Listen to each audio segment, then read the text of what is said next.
Hello students, जैसा कि हमने अपनी पिछली वीडियो में देखा कि डिसेंट्रलाइजेशन क्या होता है, इसकी नीड क्या थी, और हमने पिछली वीडियो में कुछ डिसेंट्रलाइजेशन के अलग अलग कीवर्ड्स भी देखे थे। जैसे कि सबसे पहला कीवर्ड क्या था? डिकॉन्सेंट्रेशन। सेकंड वाज डेलीगेशन, दूसरा था delegation, and third was devolution. अब आज हम देखेंगे एक्चुअली ये तीनों जो होते हैं ना, ये तीनों कीवर्ड्स एक तरह के डिसेंट्रलाइजेशन की फॉर्म्स ही होती हैं, बट जो डिग्री होती है ना वो अलग अलग हो जाती है। इसमें सबसे वीकेस्ट फॉर्म जो होती है डिसेंट्रलाइजेशन की, दैट इज नोन एज डिकॉन्सेंट्रेशन। ये कौन सी होती है? सबसे वीकेस्ट फॉर्म। मतलब ये सिर्फ दिखाने का होता है कि हमने डिसेंट्रलाइजेशन कर रखा है। एक्चुअली में जो डिसीजन होता है ना, जो मेन डिसीजन आता है वो कहाँ से आता है? टॉप लेवल से ही आता है। जैसे कि सेंट्रल गवर्नमेंट है, सेंट्रल गवर्नमेंट के जितने भी ऑफिसेज हैं आपको पता है न्यू दिल्ली में बने हुए हैं। अब जस्ट बिकॉज वो गांव के लोग हैं, जो कस्बों में, छोटे छोटे कस्बों में जो लोग रहते हैं, अब उनके राय जानने के लिए जब वो अपने ऑफिसेज को लोकल रीजन्स में बना देंगे, उसको क्या बोलेंगे? डिकॉन्सेंट्रेशन। उन्होंने जो अपने ऑफिसेज हैं, सेंट्रल गवर्नमेंट ने उन्होंने जो अपने ऑफिसेज हैं वो अलग अलग गाँव में बना दिए। अगेन बस वो वहां पे क्या कर सकते हैं? उनकी राय ले सकते हैं। क्या उन लोगों की प्रॉब्लम्स के लिए कुछ सॉल्यूशंस दे सकते हैं? नहीं, क्योंकि जो मेन सॉल्यूशन आना है वो सॉल्यूशन लेने वाले कौन ही है? टॉप लेवल के जो एग्जीक्यूटिव्स होते हैं। तो इसी वजह से इसको क्या बोला जाता है? सबसे वीकेस्ट फॉर्म ऑफ डिसेंट्रलाइजेशन क्या होती है? सबसे weakest form of decentralisation is deconcentration. उसके बाद जो आती है उससे थोड़ी स्ट्रांग आती है, दैट इज डेलीगेशन। डेलीगेशन हम इसको बोल सकते हैं कि ये मिडल में है, जैसे कि stronger than deconcentration. It is a stronger form of decentralisation. यहाँ पर क्या होता है?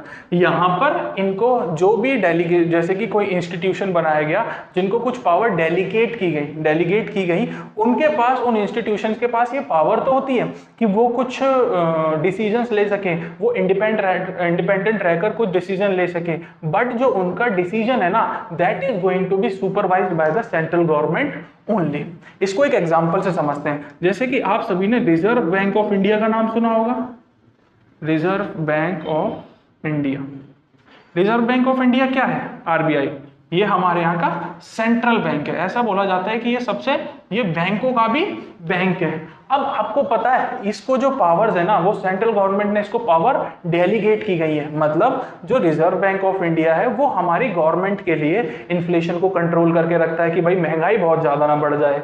तो क्या करते हैं कि ये कुछ इंडिपेंडेंट डिसीजंस तो ले सकते हैं, बट ओवरऑल जब इनके डिसीजंस होंगे ना, उनको सुपरवाइज कौन करेगा? उनको सुपरवाइज करने के लिए finance ministry, that is central government बैठी हुई है। मतलब इनके पास कुछ डिसीजंस लेने की पावर तो होती है, ये कुछ डिसीजन तो ले सकते हैं, बट इनके जो डिसीजंस होंगे वो सुपरवाइज कौन करेगा? Central government. बल्कि डिकॉन्सेंट्रेशन में जो भी लोकल ऑफिशियल था वो कुछ डिसीजन नहीं ले सकता। यहाँ पर जो है डेलीगेशन में उसको कुछ पावर दी गई है डिसीजंस को लेने की।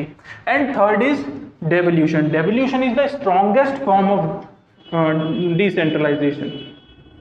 यह है स्ट्रॉन्गेस्ट फॉर्म। इसका जो सबसे अच्छा एग्जाम्पल है वो है पंचायती राज। पंचायती राज का जो आपने सिस्टम देखा होगा in villages and municipal corporations का,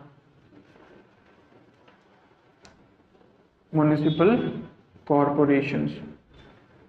तो आप अपने आसपास इन दोनों के सिस्टम्स को आप बहुत अच्छे से जानते होंगे। जो भी आप अपने गांव में जाते होंगे, आपने सरपंच के बारे में सुना होगा, आपने म्युनिसिपल कॉर्पोरेशन में एमसीडी के चेयरमैन के बारे में सुना होगा, आपने सब ये वर्ड तो आपने कीवर्ड बहुत बार सुना होगा, एमसीडी। ये सब क्या है? ये स्ट्रॉन्गेस्ट फॉर्म होती है ये डिसेंट्रलाइजेशन की स्ट्रॉन्गेस्ट फॉर्म होती है। क्यों? क्योंकि यहाँ पर जिस भी ऑर्गेनाइजेशन को, जिस भी बॉडी को पावर को डिवॉल्व किया जाएगा, जिस ऑर्गेनाइजेशन को ये सारी पावर डिवॉल्व करके दी जाएंगी ना, उनके पास सारी पावर्स होंगी, सारी रिस्पॉन्सिबिलिटी होगी, और उनको बहुत सारे फंक्शंस भी करने होंगे।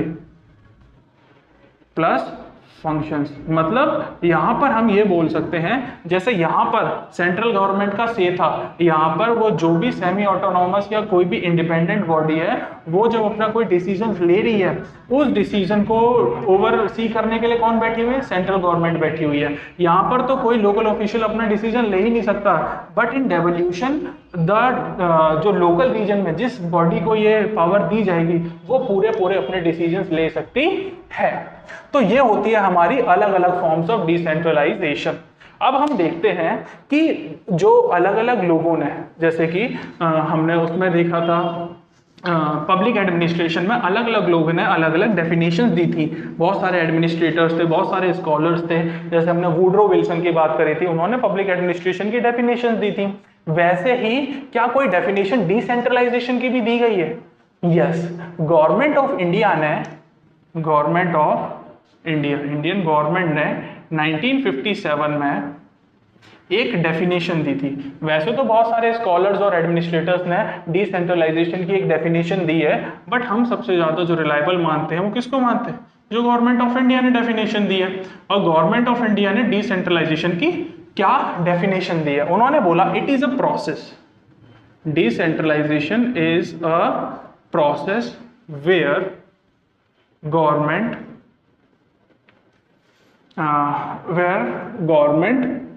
gave certain responsibility and duties to a lower body। यहां पर क्या होता है, यहां हम वेव बोल सकते हैं या हम इसको डिवॉल्व भी बोल सकते हैं। अब हमने डिवॉल्व क्यों बोला? क्योंकि अभी हमने पिछली बार पढ़ा था ना डेवोल्यूशन, क्योंकि जो प्योर फॉर्म है, जो डिसेंट्रलाइजेशन की प्योर फॉर्म है वो तो डेवोल्यूशन ही है ना। डीकॉन्सेंट्रेशन और डेलीगेशन तो बस कहने की बात है कि हमने डिसेंट्रलाइजेशन किया है, but the purest and strongest form of decentralisation is devolution. तो हमने गवर्नमेंट ऑफ इंडिया 1957 में उन्होंने एक डेफिनेशन दी। That definition was that decentralisation is a process where government devolve certain responsibilities and duties to a lower body. जैसे कि central government ने, state government ने क्या किया? स्टेट गवर्नमेंट ने अपनी कुछ पावर्स किसको दे दी? कुछ पावर्स पंचायत राज को दे दी। किसको दे दी? पंचायत सिस्टम को दे दी। और अगर हम देखें अर्बन एरियाज में किसको मिल गई? वो मिल गई म्युनिसिपल कॉर्पोरेशंस को मिल गई। ठीक है ना। अब हम देखते हैं, ये तो हो गई आपकी डेफिनेशन ऑफ डिसेंट्रलाइजेशन। अब कितने तरह के डिसेंट्रलाइजेशन होते हैं? There are 4 types of decentralisation. कितने टाइप्स के? 4 टाइप्स ऑफ डिसेंट्रलाइजेशन। जैसे कि, और दीज आर वेरी इजी, ये आप इनको नाम देखकर समझ सकते हैं। जैसे कि सबसे पहला जो डिसेंट्रलाइजेशन होता है वो होता है पॉलिटिकल डिसेंट्रलाइजेशन। कौन सा? Political decentralisation. पॉलिटिकल डिसेंट्रलाइजेशन का मतलब क्या है कि गवर्नमेंट ने क्या किया, जैसे स्टेट गवर्नमेंट जो होती है वो इलेक्ट होकर आती है। भाई हर 5 साल में हम सीएम का चुनाव करते हैं, हर 5 साल में हम पीएम का चुनाव करते हैं। वैसे ही एक लॉ बनाया गया कि हम हर 5 साल में क्या करेंगे? एक सरपंच का चुनाव करेंगे, एक जो हमारे जो भी लोकल रिप्रेजेंटेटिव होंगे उनका हम चुनाव करेंगे। जब ये पावर दी गई, जब इलेक्शंस की पावर दी गई, इसको हमने क्या बोला? It is known as political decentralisation. की स्टेट ने अपनी पॉलिटिकली जो पावर थी वो क्या कर दी? डिवॉल्व कर दी, ट्रांसफर कर दी। इसके बाद जो सेकंड टाइप का डिसेंट्रलाइजेशन आता है that is known as administrative decentralisation. जैसे कि भाई आपको पता है, हमने पिछले क्लास में बहुत अच्छे से सीख लिया है कि what do you mean by administration. तो जो एडमिनिस्ट्रेशन की भी जो पॉलिसीज है, एडमिनिस्ट्रेशन को लेके जितने भी रिस्पॉन्सिबिलिटीज है, जो भी फंक्शंस है, जो भी रोल है, जो पहले स्टेट गवर्नमेंट किया करती थी, अब वो कौन करेगी? जिनको पॉलिटिकल डिसेंट्रलाइजेशन से पावर मिली है वही अब सारे खुद के एडमिनिस्ट्रेटिव काम भी कौन देखेगी? वही बॉडी देखेगी। जैसे कि हम यहाँ पे एक एग्जांपल ले लेते हैं पंचायत का। मान लीजिए स्टेट गवर्नमेंट ने एक 5 गांव को मिला के उनकी एक पंचायत बनाई। उनको सबसे पहले क्या दी? पॉलिटिकली पावर दी गई। पॉलिटिकली पावर मतलब कि अब ये जो भी इस पंचायत के जो सरपंच होंगे, जो भी हेड होंगे, वो कैसे होंगे? वो इलेक्शंस के द्वारा सेलेक्ट किए जाएंगे। रिप्रेजेंटेटिव होंगे, उनका वोट होगा तो उनको सेलेक्ट किया जाएगा। अब जो भी एडमिनिस्ट्रेटिव काम होगा, एडमिनिस्ट्रेटिव काम मतलब उस गांव में रोड बनवानी है, उस गांव में बिजली की कोई समस्या है, उस गांव में पानी पीने की कोई समस्या है, उस गांव में जो फॉरेस्ट है उससे रिलेटेड कोई समस्या है, वो सबको कौन हल करेगा? वो भी कोई पॉलिटिकल रिप्रेजेंटेटिव ही हल करेगा। तीसरा जो आता है वो आता है fiscal decentralisation. It is one of the most important, it is most important type of decentralisation. क्यों? आप मेरे को एक बात बताइए, आपको मैं सारी रिस्पॉन्सिबिलिटीज दे दूं, सारी पावर्स दे दूं, पर आपको रिसोर्सेज ही ना दूं, मैं आपको पैसे ही ना दूं, तो आप उस पावर का और आप उस एडमिनिस्ट्रेशन, जो एडमिनिस्ट्रेटिव डिसेंट्रलाइजेशन के द्वारा आपको जो भी रिस्पॉन्सिबिलिटीज दी गई हैं, आप क्या कर सकते हैं? आप कुछ नहीं कर सकते, क्योंकि हर चीज के लिए मनी इज एसेंशियल। तो जो फिस्कल डिसेंट्रलाइजेशन था वो भी किसको दिया गया? वो भी पंचायती सिस्टम को दिया गया। ठीक है, कि अब भाई मान लीजिए रोड बनवानी है, तो रोड कौन बनवाएगा?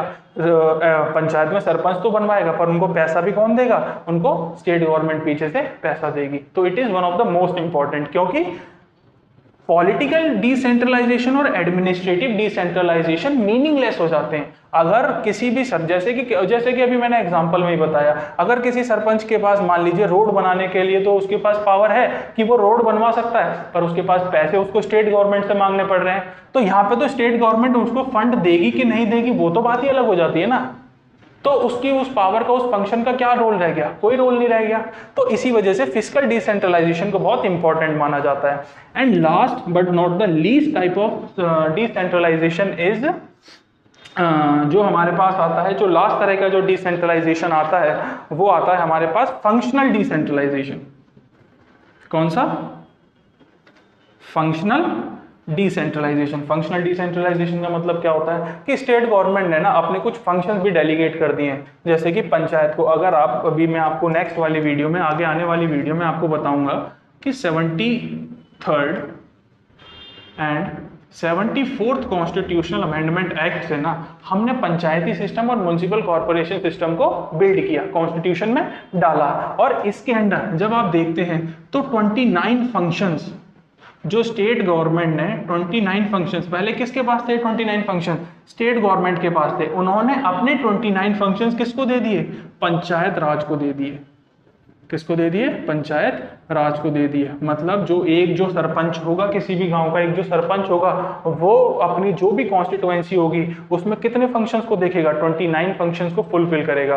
अब उसके पास ये करने के लिए पूरी पॉलिटिकल पावर है, एडमिनिस्ट्रेटिव पावर है, उसके पास पैसे भी हैं, फिस्कल डिसेंट्रलाइजेशन भी उसको हो चुका है, तो उसके पास पैसे भी आ गए हैं, और अब उसको फंक्शनल डिसेंट्रलाइजेशन से उसके पास ये फंक्शन रिस्पॉन्सिबिलिटीज दी गई है। और सेम जैसे ही 74th अमेंडमेंट से, जो कि म्युनिसिपल कॉर्पोरेशन का अमेंडमेंट है, उससे 18 फंक्शंस, कितने? 18 फंक्शंस किसको दिए गए? म्युनिसिपल कॉर्पोरेशन डिपार्टमेंट को दिए गए। तो ऐसे करके आपको समझ आया होगा कि डिसेंट्रलाइजेशन के डिफरेंट फॉर्म्स के बारे में हमने बात करी, डिकॉन्सेंट्रेशन के बारे में, डेलीगेशन के बारे में और डेवोल्यूशन के बारे में। उसके बाद हमने देखा कि गवर्नमेंट ऑफ इंडिया ने जो डिसेंट्रलाइजेशन की एक ऑफिशियल जो डेफिनेशन दी थी, हमने उसको सीखा। और उसके बाद हमने डिसेंट्रलाइजेशन के अलग अलग तरीके, अलग अलग टाइप सीखे। सबसे पहले जिसमें political, then administrative, then fiscal, then functional सीखा। अब नेक्स्ट वीडियो में हम डिसेंट्रलाइजेशन इन इंडिया के बारे में बात करेंगे कि इंडियन डिसेंट्रलाइजेशन कैसे हुआ। इंडियन डिसेंट्रलाइजेशन, कि इंडिया में डिसेंट्रलाइजेशन कैसे हुआ, ऐसे कौन कौन से, जैसे कि अभी तक तो हमने सिर्फ 73rd और 74th कॉन्स्टिट्यूशनल अमेंडमेंट के बारे में ऊपर से देखा है। अभी उसको थोड़ा सा डीप में भी जाएंगे कि कॉन्स्टिट्यूशन के कौन से आर्टिकल्स हैं जो पंचायती राज और म्युनिसिपल कॉर्पोरेशन के साथ डील करते हैं, और ये फंक्शन कैसे करते हैं। और क्या अब जैसे कि एक सरपंचायत है, उनके जो सरपंच हो गए, अब क्या वो फ्री हो गए कि उनको ऊपर से कोई देखने वाला नहीं है, अब वो जो चाहे वो कर सकते हैं? नहीं। तो गवर्नमेंट ने जो पूरा सिस्टम बिल्ड किया, जो हम इसको बोलते हैं कि जब ये अमेंडमेंट हुआ, ये हुआ 1992 में जब 73 और 74th अमेंडमेंट हुआ, उससे पहले हम 2 टियर गवर्नमेंट चलाते थे। कौन सी गवर्नमेंट? 2 tier of government. एक तो होती थी हमारी सेंट्रल लेवल की, एंड सेकंड जो टियर होता था वो होता था स्टेट गवर्नमेंट का, स्टेट लेवल का। अब इसके बाद हमने एक और टियर को ऐड कर दिया गया, एक और हो गया, 3rd टियर आया। अब वो 3rd टियर क्या था? लोकल गवर्नमेंट थी। कौन सी? लोकल लेवल की गवर्नमेंट, जहां पर लोग डायरेक्टली पार्टिसिपेट कर सकते थे। अब इस पूरे सिस्टम को हम अपनी नेक्स्ट वीडियो में देखेंगे। Thank you.